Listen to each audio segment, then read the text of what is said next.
Hello and welcome to my channel. This is CA Supragya Lal. I work in government subsidies, incentives and financing for industrial units.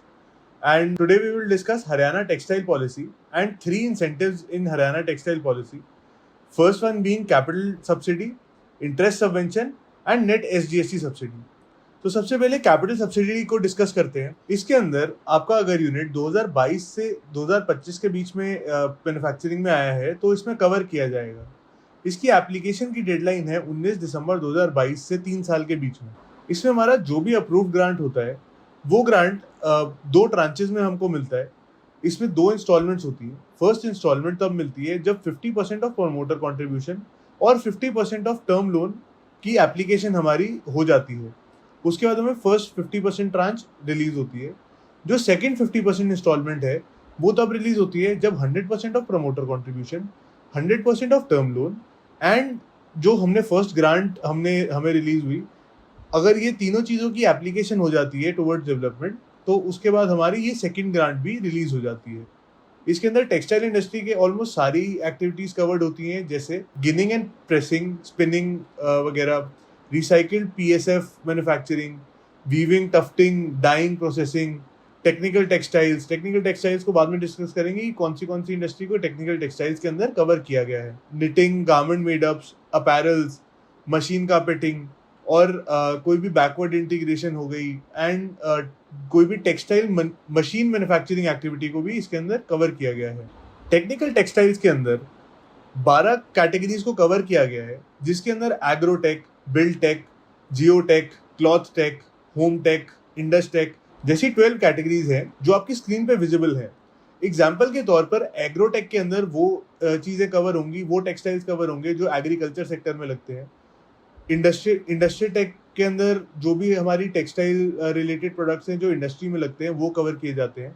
इसकी detail के लिए आप screen पर देख सकते हैं कि आपका प्रोडक्ट कौन से कैटेगरी में कवर होता है एंड वेदर ये टेक्निकल टेक्सटाइल की इंसेंटिव्स के लिए एलिजिबल है कि नहीं। सबसे इम्पॉर्टेंट, इसके अंदर क्वांटम ऑफ असिस्टेंस क्या रहेगा। ये सब्सिडी के अंदर अगर आपका बाकी ऑल कैटेगरीज ऑफ टेक्सटाइल्स के लिए ब्लॉक बी के अंदर 30% ऑफ एलिजिबल कैपिटल इन्वेस्टमेंट जो है maximum up to 2.5 crore eligible होती है आपको एज इंसेंटिव। अब एलिजिबल कैपिटल इन्वेस्टमेंट की जो डेफिनेशन है वो हम सब्सिक्वेंट स्लाइड्स के अंदर डिस्कस करेंगे।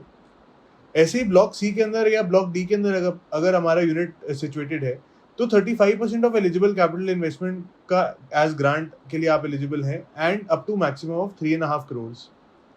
अगर हमारा यूनिट टेक्निकल टेक्सटाइल्स के अंदर है या फिर इंपोर्ट सब्स्टिट्यूशन प्रोडक्ट है या फिर बैकवर्ड इंटीग्रेशन प्रोडक्ट है एंड ब्लॉक बी में सिचुएटेड है तो eligible amount of incentive is 30% of eligible capital investment and maximum up to 3.5 crore. ऐसे ही अगर ब्लॉक सी और डी के अंदर है तो दी 30% increase to 35% and the 3.5 crore limit increase to 5 crore. अगर टेक्सटाइल यूनिट जो है this is engaged in open and spinning and waste to fibre activities, तो उस केस में ब्लॉक बी, सी या डी के अंदर अगर हमारा यूनिट सिचुएटेड है तो 35% of eligible capital investment total मिलेगा, maximum up to 4 crore rupees. ऐसे अगर टेक्सटाइल मशीन मैन्युफैक्चरिंग है तो ब्लॉक बी, सी या डी के अंदर हम सिचुएटेड हैं तो 25% ऑफ एलिजिबल कैपिटल इन्वेस्टमेंट मिलेगा, maximum up to 2 crore rupees. इसमें एंकर यूनिट्स के लिए अलग से इंसेंटिव दिया गया है। तो सबसे पहले इसको आंसर करते हैं कि एंकर यूनिट किसको कहा जाएगा। अगर किसी भी कंपनी की या किसी भी यूनिट की फिक्स्ड कैपिटल इन्वेस्टमेंट यानी कि investment in plant and machinery and technical civil works excluding land जो है वो ब्लॉक बी के अंदर 400 करोड़ से ऊपर है और वो यूनिट 1200 लोग से ज़्यादा एम्प्लॉय करता है तो उस केस में उसे एंकर यूनिट कहा जाएगा।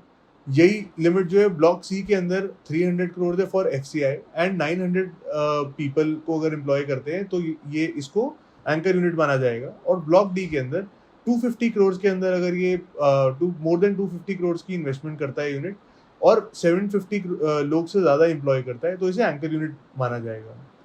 एंकर यूनिट के लिए जो कैपिटल सब्सिडी है वो ब्लॉक बी के अंदर 20% ऑफ एलिजिबल कैपिटल इन्वेस्टमेंट है, मैक्सिमम अप टू 50 करोड़।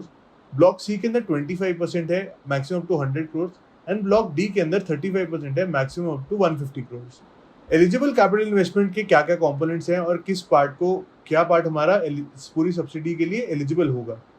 इसके अंदर एलिजिबल कैपिटल इन्वेस्टमेंट के अंदर सारे technical civil works, all technical civil works and all plant and machinery included है एक्सेप्ट अ फ्यू, जिसके अंदर टेक्निकल सिविल वर्क्स में से जो एक्सक्लूजन्स हैं उनमें कंपाउंड वॉल हो गया, अप्रोच रोड हो गया, cost of land and site development हो गया, office building, canteen, administrative block, labour quarters, ये सारे चीज़ें एक्सक्लूड करी जाएंगी।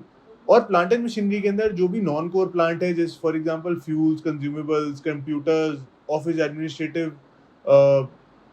एडमिनिस्ट्रेटिव इक्विपमेंट जो होता है, फर्नीचर इक्विपमेंट होता है, स्टेशनरी आइटम्स वगैरह, all of this will be included from plant and machinery also for calculating eligible capital investment. इसके बाद आते हैं इंटरेस्ट सब्सिडी पे। इंटरेस्ट सब्सिडी टेक्सटाइल एमएसएमईज को दी जा रही है। अगर आपका यूनिट ब्लॉक बी में सिचुएटेड है तो मैक्सिमम 6% आपको मिलेगी सब्सिडी फॉर 7 years मिलेगा एंड 20 lakhs पर ईयर की कैप है इसमें। ऐसे ही अगर ब्लॉक सी या डी में हमारा यूनिट सिचुएटेड है तो 7% मिलेगा एंड फॉर 7 years मिलेगा। एंड ब्लॉक सी के अंदर ये कैप इंक्रीज हो जाती है 30 lakhs तक per year and block D के अंदर 50 lakhs पर ईयर हो जाता है।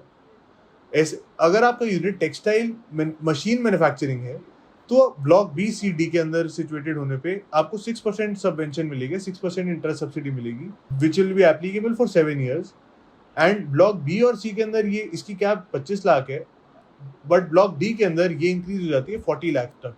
इसमें एमएसएमई यूनिट्स का जो लोन है वो 19 दिसंबर 2022 के बाद का होना चाहिए और हरियाणा उद्योग मेमोरेंडम होना चाहिए, उद्यम रजिस्ट्रेशन होना चाहिए, यूनिट प्रोडक्शन में होना चाहिए, एनओसी और सीएलयू कंप्लायंस 100% कंप्लायंस होना चाहिए एनओसी और सीएलयू नॉर्म्स में, एंड ये यूनिट कभी भी एनपीए नहीं हुआ होना चाहिए।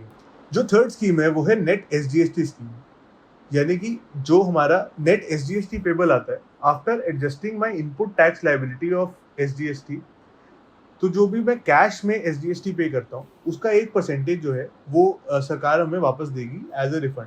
इसके अंदर यूनिट वाइज अलग अलग कैटेगरीज है। एंकर यूनिट्स के लिए एक अलग कैटेगराइजेशन है, मेगा यूनिट्स के लिए एक अलग कैटेगराइजेशन है और बाकी सब के लिए एक अलग कैटेगराइजेशन है।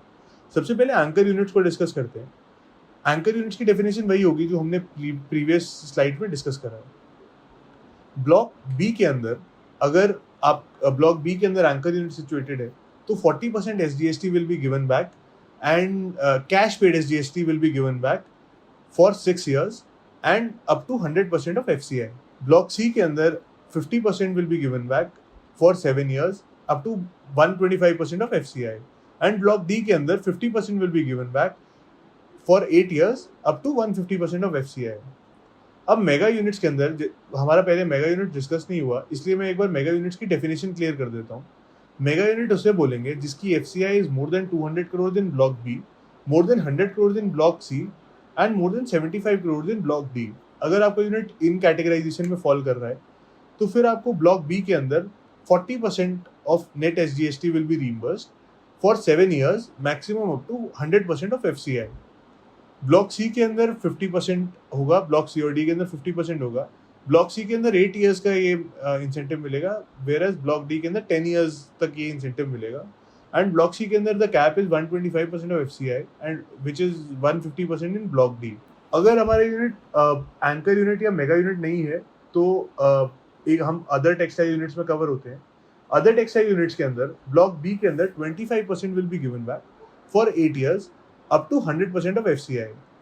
यही ब्लॉक सी के अंदर it will be 50% for 10 years up to 125% of FCI and in block D it will be 50% up to 10 years up to maximum of 125% of FCI। अगर आपको ये वीडियो इन्फॉर्मेटिव लगी तो आप प्लीज उनके साथ जरूर शेयर कीजिएगा जो इस स्कीम का मैक्सिमम बेनिफिट ले पाएं। For more such videos please subscribe to my channel. This is CA Supragilor signing off।